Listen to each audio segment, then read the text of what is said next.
तो भरत जी क्या कर रहे हैं आप, ये सब चीज़ ज़रा समझाइए हमें। 2024 के चुनाव के लिए मोदी जी के हर कामों को जनता में मेरे को बताना है। मोदी जी क्या कर रहे हैं, क्या दे रहे हैं, कैसे दे रहे हैं, आप लोग के पास आता है नहीं आता है, नहीं आता है तो क्या करना है। जी हम लोग बलिया से थू हैं और सबका सोच होता है कि देश के लिए कौन हित में काम कर रहा है और विकास के लिए। तो हम लोग को पार्टी से भी जुड़े हैं और स्वयंसेवक भी हैं। सबसे अच्छा कि हम लोग को देश में जो भी यहाँ से लोग जाते थे वहाँ थू होते थे, इज्जत नहीं मिलता था। सबसे बड़ी तो हमें खुशी है कि इज्जत मिल रहा है। नमस्कार, आप देख रहे हैं JK 24/7 न्यूज़ में हूँ आपके साथ विशाल सिंह। मेरे साथ आप 3 लोगों को देख सकते हैं। इनके पास 2 साइकिल हैं। साइकिल पे एक तरफ जो है भारतीय जनता पार्टी का झंडा देख सकते हैं, वहीं दूसरी साइकिल पे तिरंगा लगा हुआ है भारत देश का। साइकिल पे लिखा हुआ है संपूर्ण भारत यात्रा। तो ये साइकिल से जो पूरे भारत की यात्रा करने जा रहे हैं, इनसे हम चर्चा करेंगे क्या कुछ कहना चाहते हैं, कहाँ से आए हैं, क्या कुछ इनकी बातें हैं। क्या नाम है पहले आपका? हमारा नाम भरत सिंह है। अच्छा, तो भरत जी क्या कर रहे हैं आप, ये सब चीज़ ज़रा समझाइए हमें। 2024 के चुनाव के लिए मोदी जी के हर कामों को जनता में मेरे को बताना है। मोदी जी क्या कर रहे हैं, क्या दे रहे हैं, कैसे दे रहे हैं, आप लोग के पास आता है नहीं आता है, नहीं आता है तो क्या करना है, कैसे मिलेगा, घर कैसे मिलेगा, पेंशन कैसे मिलेगी, राशन कैसे मिलेगा, ये सारी चीज़ें हमको जनता में बताना है कि आप क्या करेंगे तो मिलेगा। आपको ऐसा नहीं है कि कोई साहब के पास जाते हैं, अगर वो काम नहीं करता है तो आपको नंबर दिया गया, उस नंबर पर तुरंत फ़ोन करिए। और नहीं तो मेरा नंबर है, मेरा नंबर पूरे भारत में चलता है, हमारे नंबर पर फ़ोन करिए, हम आगे काम को बताएंगे। अच्छा, तो आप लोग मोदी जी के कामों को गिनवा रहे हैं। मोदी जी भी तो 9 साल पूरे होने पे बेमिसाल के जो है हर जगह चल रहा है चर्चा। तो क्या भाजपा के लोग भी तो कर ही रहे हैं ये काम? भाजपा के लोग कर रहे हैं, लेकिन भाजपा के लोग जो जिस तरह से हम लोग पब्लिक के अंदर जा रहे हैं उस तरह से वो नहीं पहुंच रहे हैं ना। अगर उस तरह से पहुंचे तो हमारी मीडिया ही बहुत काफ़ी है। मीडिया हमारी इतनी प्रचार कर रही है, लेकिन ऐसा नहीं है कि हर घर में टीवी है, हर आदमी के पास मोबाइल है। तो जिस आदमी के पास नहीं है उस आदमी के पास भी तो पहुँचाना ज़रूरी है ना। गरीब के ही तो पास में ये चीज़ें नहीं होगी। और मेन चीज़ गरीब को उजागर करना है। अमीर तो अमीर होता है लेकिन गरीब गरीब होता है, इसलिए गरीब को हमको उत्थान करना है। हम मोदी जी के काम को बताने के लिए 2024 के चुनाव की जो बातें हैं वो बताएंगे, कराएंगे, तभी तो लोग मोदी जी से खुश रहेंगे। ऐसे हाला करने से तो काम चलेगा नहीं, काम करने कराने से काम चलेगा। तो यानी आप पूरी भारत में यात्रा कर रहे हैं, कैंपेन चला रहे हैं भाजपा के समर्थन के लिए? जी, हम RSS से जुड़े हुए हैं। अच्छा। और हमारी उम्र 71 बरस की हो गई है। 1953 का हमारा जन्म है और हम लोग बचपन से ही प्राइमरी स्कूल में पढ़ते थे, तब से RSS से है। और हम लोग RSS हमारे साथ भाजपा है और हमको मोदी जी भी RSS से है और हमको सरकार जो है 24 में मोदी जी का बनाना है। जिस तरह से आप लोग साइकिल पे यात्रा कर रहे हैं, कांग्रेस के नेता है राहुल गांधी, सुना होगा आपने, भारत जोड़ो यात्रा निकाली थी, पैदल 3000 किलोमीटर चले थे वो। राहुल गांधी पैदल नहीं चले थे, ये तो बकवास है। राहुल गांधी तो गाड़ी से चलते थे। शहर में जैसे उतर गए और उतरने के बाद 10 डेग चल दिए तो उनका यात्रा हो गया। हमारी यात्रा उस तरह की नहीं है। हमारी यात्रा साइकिल भी से चल रहे हैं, साइकिल से भी चलते हैं, पैदल भी चलते हैं, पब्लिक के पास रुकते हैं, उनको समझाते हैं, उनको बताते हैं। ऐसा नहीं है कि राहुल के जैसे हम दौड़ रहे हैं और हमारे पीछे 50 आदमी दौड़ रहा है। हमारे पीछे दौड़ने की ज़रूरत नहीं, हमको पब्लिक की दौड़ने की ज़रूरत है। हमको पब्लिक के बीच में दौड़ना है। तो राहुल गांधी जी ने जो यात्रा करी थी उससे कोई फ़ायदा नहीं पहुंचा कांग्रेस को? क्या पहुंचा है? कुछ नहीं पहुंचा। हम तो कहीं नहीं देखे। कर्नाटक की तो सरकार ऐसी है ना कि 1 साल जैसे अभी कांग्रेस की बन गई तो पिछले बार भाजपा की बनेगी। वैसे ही होता है, चाहे कर्नाटक हो या क्या नाम है राजस्थान हो। मध्य प्रदेश में तो फिर भाजपा की सरकार बने। हिमाचल प्रदेश की हम बातें अभी नहीं करते हैं, लेकिन ये दोनों जो आप स्टेट बोले हैं, ये दोनों स्टेट में सरकारें बदलती रहती हैं।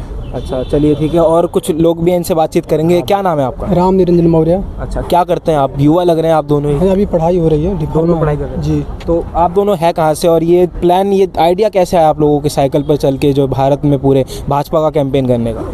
जी हम लोग बलिया से थू हैं और सबका सोच होता है कि देश के लिए कौन हित में काम कर रहा है और विकास के लिए। तो हम लोग को पार्टी से भी जुड़े हैं और स्वयंसेवक भी हैं। तो हम लोग पार्टी के लिए हम सबसे अच्छा बेटर और प्रधानमंत्री कोई है नहीं जी। अच्छा, तो आप लोग मोदी जी का कैंपेन कर रहे हैं, लेकिन वही विपक्षी दलों की बात करें तो वो लोग एकजुटता कर रहे हैं, विपक्षी एकजुटता। 23 जून को महाबैठक है बिहार में, तो क्या लगता है क्या होएगा 2024 में? विपक्षी एकजुट हो पाएंगे?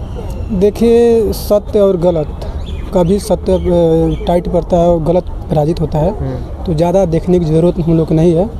और आगे जनता तो जानती ही है। क्या जानती है जनता? जनता देख रही है। कांग्रेस तो कुछ और दिखाने में लगी है। अरे कहने में दिखाने में कुछ और होता है और कहने में कुछ और होता है। कांग्रेस कह रही है कि जब से भाजपा आई है, जो जितनी भी सरकारी तंत्र है उन पर कब्जा कर लिया है, सीबीआई ईडी को अपने हाथों में ले लिया है। ऐसा कोई कुछ बात नहीं है, ठीक है, सब गलत है। बड़ा चोट लगा है। अब मीडिया आपको तो खुद मालूम है, जब आपको कवर होता है तो आप हमारे पास नहीं आते हैं, आप तो खुद ही आज़ाद हैं, तो कैसे आप मान लेंगे? ठीक। राहुल गांधी जो लगातार कह रहे हैं कि लोकतंत्र खतरे में, विदेश में जाकर ये बयान दे रहे हैं, क्या कहना चाहेंगे? कुछ नहीं कहना चाहेंगे। आप यात्रा कर रहे हैं साइकिल पर, भाजपा के लिए क्या कहना चाहेंगे? चलिए बताइए। भाजपा बहुत अच्छी है, अच्छा बहुत काम की है, बस यही कहना चाह रहे हैं। तो 9 साल बेमिसाल का जो पूरा ट्रेंड चल रहा है, सबसे बेहतर काम कौन सा लगा आप तीनों को अभी तक? काम जो भी है वो भी अच्छा लगा, सब अच्छा लगा, ऐसा थोड़ी कुछ, सब कुछ अच्छा लगा हमें। कोई अगर एक सबसे बेहतर काम हो? सबसे अच्छा कि हम लोग को देश में जो भी यहाँ से लोग जाते थे वहाँ थू होते थे, इज्जत नहीं मिलता था। सबसे बड़ी तो हमें खुशी है कि इज्जत मिला है। अभी वहाँ यूक्रेन में युद्ध हो रहा था, भारत के झंडा पर बचाया जा रहा था, लेकर आ कि ये वहाँ उत्तर भारत की सरकार के ये बंदे हैं, पाकिस्तानी नागरिक भी हाँ, हमारे भारत का नाम बताकर सभी लोग दूसरे देश का भी आए, तो इससे बड़ा तो खुशी को कुछ और नहीं देखने को मिलता है। ठीक। तो आप लोग काम गिनवा रहे हैं अच्छे, लेकिन विपक्षी इसे लगातार कह रहा है कि भ्रष्टाचार बढ़ा है, महंगाई बढ़ी है, क्या जवाब देंगे उन्हें? महंगाई और सस्ताई दारू की दुकान पर दिखाई देता है। 400 रुपया कमाते हैं, 300 का जाकर दारू पियेंगे, 600 रुपया किलो का मीट खरीदेंगे, तो महंगाई नहीं होगी तो क्या होगी? हमारे ज़माने में तो 10 पैसा किलो का गेहूँ मिलता था, और कांग्रेस जो है 46 बड़ी सरकार चलाई है, और उसी की सरकार में 50 पैसे को छोड़ करके और 15 रुपया हो गया। उस समय महंगाई नहीं हुई, अभी महंगाई हो गई है। क्या हुआ है? अगर मान लीजिए कि गेहूं है, अगर 20 रुपया किलो नहीं बिकेगा तो हमारे किसान भाई जो उसको पैदा करते हैं उनको जब पैसा नहीं मिलेगा तो फिर तो हमारा देश में अनाज ही पैदा होना बंद हो जाएगा। इसमें क्या महंगाई की सवाल है? तो जनसंख्या के हिसाब से महंगाई जो बढ़ रही है सही है? स्तर महंगाई कोई नहीं है ही नहीं। हम महंगाई बढ़ा रहे हैं, हम अपने पर नहीं सोच रहे हैं। हमको 2 कुर्ता से काम चल रहा है, 15 सेट बना करके घर में रखेंगे तो महंगाई नहीं होगी। दारू की दुकान पर जाकर दारू पियेंगे तो महंगाई नहीं होगी। अभी सोचिए आप कि 500 का मीट खरीदेंगे और 500 का 4 किलो दाल मिलेगा। 4 किलो दाल अगर 20 परिवार है तो 1 हफ्ता चलेगा कि नहीं चलेगा? तो क्या ज़रूरत है? तो जिसको जो लेना है वो तो लेगा अपने हिसाब से। क्यों लेगा? तो ये तो राक्षसी राज हो गई ना, राम राज बनाना ना है। अच्छा, लंका में रावण कोई राक्षस नहीं था।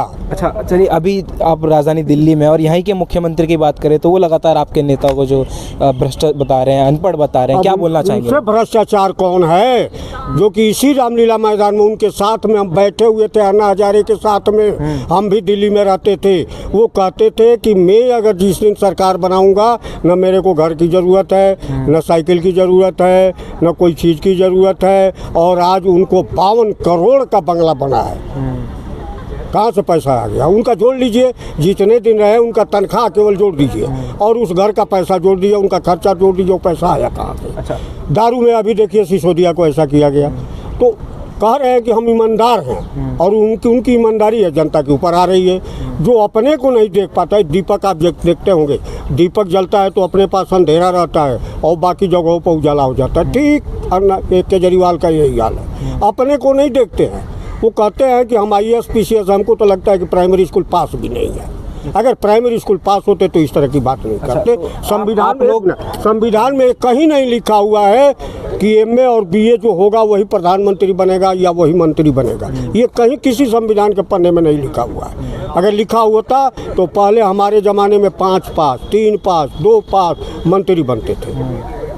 अच्छा, तो आप लोगों का क्या आखिर में जाके प्लान क्या है? पूरी भारत यात्रा करेंगे साइकिल से ही? हमको 2024 की सरकार बनानी है और पब्लिक को सुरक्षित बनाना है, पब्लिक के काम कराना है, हमारा यही ध्येय है। चलिए ठीक है, शुक्रिया बातचीत के लिए। तो जैसा कि आपने देखा और सुना, हमने इन लोगों से बातचीत करी।